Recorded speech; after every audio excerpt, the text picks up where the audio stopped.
9:15 on the morning show with Jeff and Will. We are back on this fine Monday morning. And joining us as she does every Monday at this time, all the way from the Rockland County Business Journal, it's Tina Traster. Good morning, Tina. How are you this morning? Good morning and Happy New Year, Rockland County. That's right. This is the first time we're speaking to you since the new year, our first segment of 2023. Yes, I've missed you guys. We've missed you too, certainly. I'm sure a lot's been going on in the Rockland County business world, as it were. Much. I wish I had more than 15 minutes today, but let me hop right into. I'm going to talk about two issues. I'm going to talk about term limits in Clarkstown, and I'm going to talk about a court decision around the Rockland Cider Works. Both of these are important issues. Mm-hmm. On the subject of the term limits in Clarkstown, let me try to add some reality to what I guess I've been hearing. The issue is not decided. Let me repeat that. The issue has not been decided, and here's why. The council, at a meeting that would rival any Netflix episode on Wednesday, drama, yelling, fighting, just, I would say, ugliness in a way that I've actually never seen in the town hall of Clarkstown. Well, that's a little more, I guess I could say, strong of an analysis than we got from the supervisor earlier this morning. He said it was generally peaceful. I was there. The cameras from News 12 were running. They themselves picked up a clip that showed the council members fighting with each other. Oh. Mr. Homan had to several times tell people not to make ad hominem attacks. People, it was not neutral. And there were probably close to 100 people in the room, and for the most part, the people who had come out were in opposition to the idea of term limits. Two people spoke in favor. One gentleman was from Stony Point, but that's just as an aside. The more important thing is that the 3-2 vote is not likely to stand for the very reason that Mr. Homan and Councilman Don Franchino have gone to court in the first place, which is to allege that the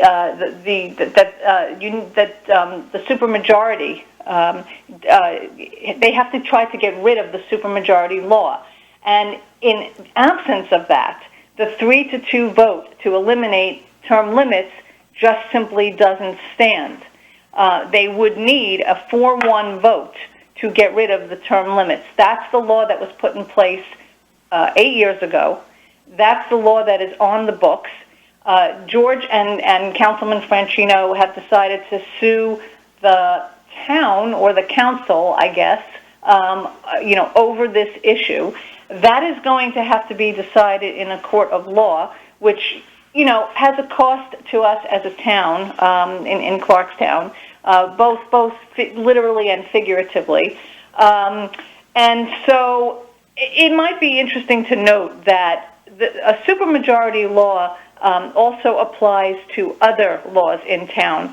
For example, it has to do with the TOD, the Transit-Oriented Development in Nanuet. If that were to be changed, that requires a supermajority.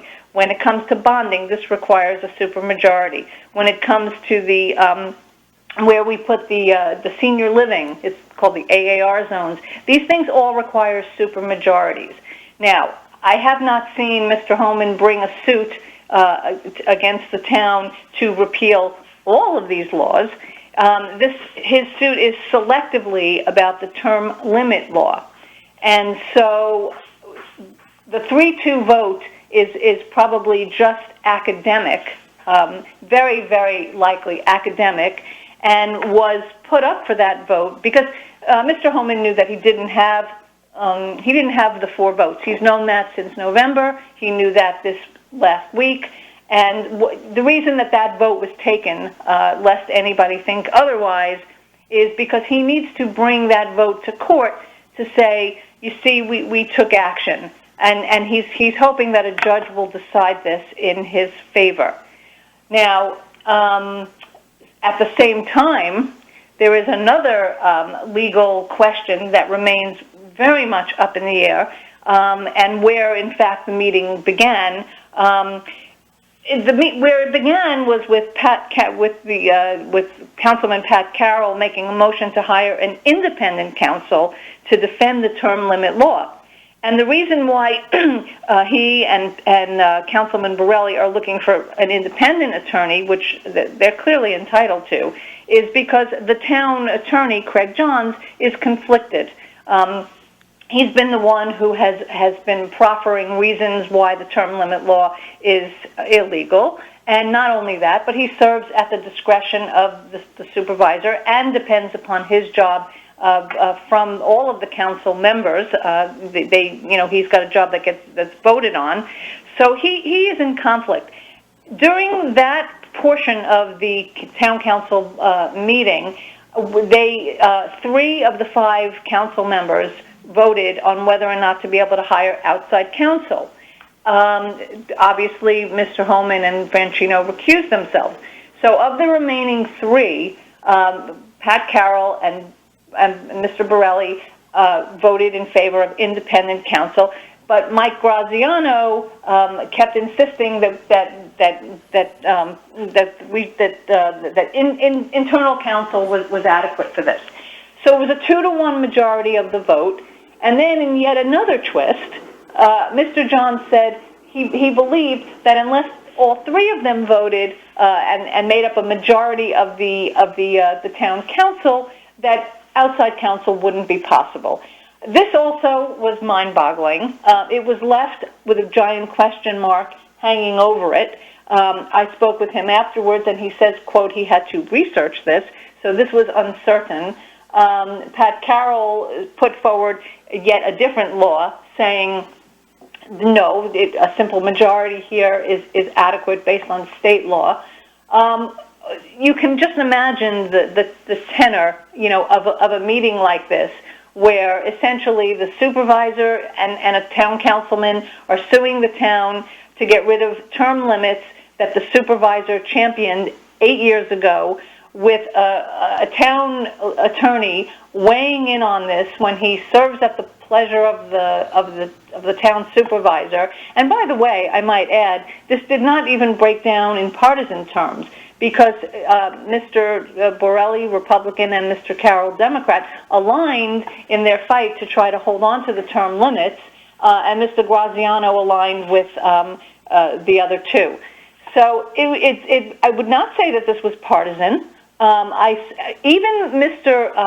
Peter Bradley, who is pretty as Republican as they get, and also a former council member, he stood up and he told George Holman that he made a, quote, in our story we quoted this, he said he made a boo-boo, and that this was a really terrible idea, and that he was really undermining, essentially, I mean, not to get too philosophical on this, but this goes to the question of democracy, of what is really reasonable. Of if we have laws that have no meaning, this is a question we've been asking ourselves as a nation now for several years. I mean, if we have laws and they have no meaning, or if we have truth and it has if there's no sense of truth, what is the cost of this? It's not only the monetary cost of having the council duke this thing out, with our tax dollars, but it's also the cost of having faith in the council itself and the ability to have public discourse and to have public hearings that have any meaning. Mm-hmm. I mean, I was a little shocked this morning, to hear Mr. Holman characterize the opposition as Democratic opposition. This really was not the case at all in that room, which is why, Rockland County Business Journal attends these meetings so that we can come back and report accurately on what went down. I have a two-part question for you, and then we can obviously move on because I know you have the other topic. Yeah, the other thing I wanted to mention, One, obviously you were listening this morning. George Holman is very confident about his side of the lawsuit. I wanted to get your evaluation on the topic, whether you think he'll succeed, and then on the other side of that, when it comes more into the business range, how do you think businesses that are planning on going into Clarkstown do you think they'll be as eager with this sort of rocking of the boat, as it were to say, on how the town is run with this whole term limit debacle? Do you think that's going to be affecting businesses' eagerness to be to going into and developing in Clarkstown at all, or do you think that's really not going to affect it all that much? I just wanted to get your thoughts. Let me answer the second question first. I think on the second question, largely speaking, people in business are in business to make a profit, to maximize their returns, and to figure out how to further their interests. Mm-hmm. I think possibly the answer within the answer here is that it doesn't that no town leader is indispensable. The nature of our democracy is that political appointments and elected officials change regularly and all the time, and business moves on, and so when people want to come to Clarkstown, if they have to forge a new relationship with a new town leader, they do that. That is just what has always been done. We've always been a town where the garbage gets picked up and the roads get salted and new businesses come and old businesses leave. And so I think that for the general flow of business, whether or not George survives this term limit debacle will be, I think, largely irrelevant to how the business community moves on. I mean, there's always, it's always incumbent on whoever is in office to keep the wheel, to keep the trains running on time. And I trust that we live in a sophisticated enough town and community that won't be a problem. Will he prevail legally? It's a two-part question, because do I think that they're going to be allowed to hire Craig Johns and the internal lawyers to defend George Holman against the town? No, I do not. I think a judge will probably throw the book at him on that one. If the judge doesn't, that would be questionable.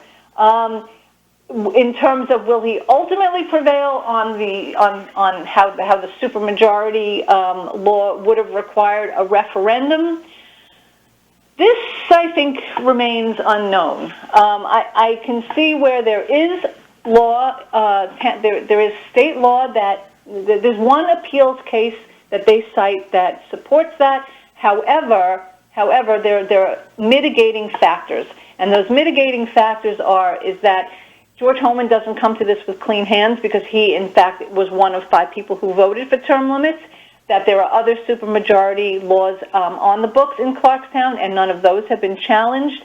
And it is just very obviously a self-serving move to stay in office. So this will be a very fascinating thing to watch in court, and of course we will watch it every minute of the way.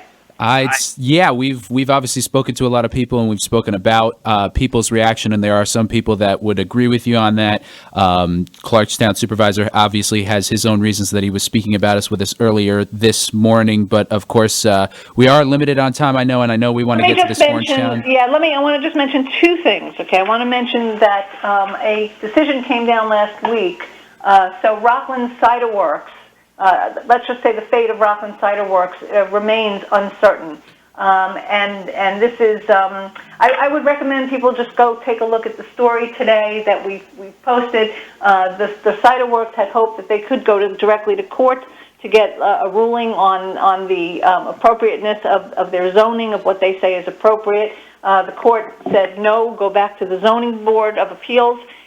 So that is uncertain. And I also wanted to tell all the good listeners out there that we have started up a newsletter called Marijuana Monday. It's going to come every single Monday. That sounds awesome. And if you're interested in what is going on in the cannabis industry in New York, and there are a lot of things, and all of the opportunities and possibilities for investors and landlords and retailers and others, you can sign up. If you go on the page, there's a cannabis news page, and if you click through there, there's a newsletter.